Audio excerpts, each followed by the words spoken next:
let's check out the new Maintenance Bay Terrain Pack for Star Wars Shatterpoint. I tried it out at my friendly local game store the other day. I was running the Rebels crew and going up against a bunch of Imperial jerks.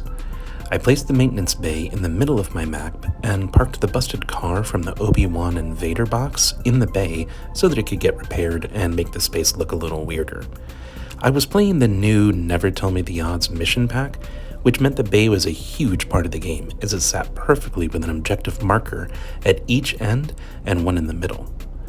The bay slots in perfectly with the other terrain pieces to create an interesting battlefield.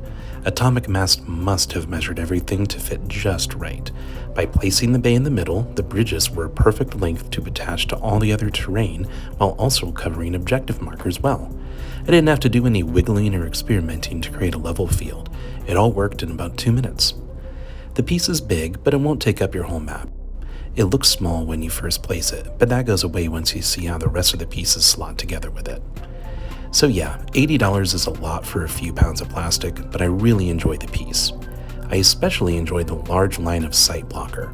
It did a great job of splitting the fight into chunks, with groups fighting each other on multiple fronts without much interference. If you've got the extra scratch, I say go for it.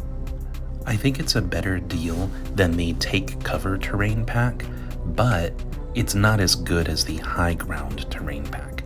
So if you're only going to get one, I would get High Ground. We always have a lot of fun at my game store climbing up that big tower. Although the Take Cover terrain pack does come with a Gonk droid, which is worth $75 alone.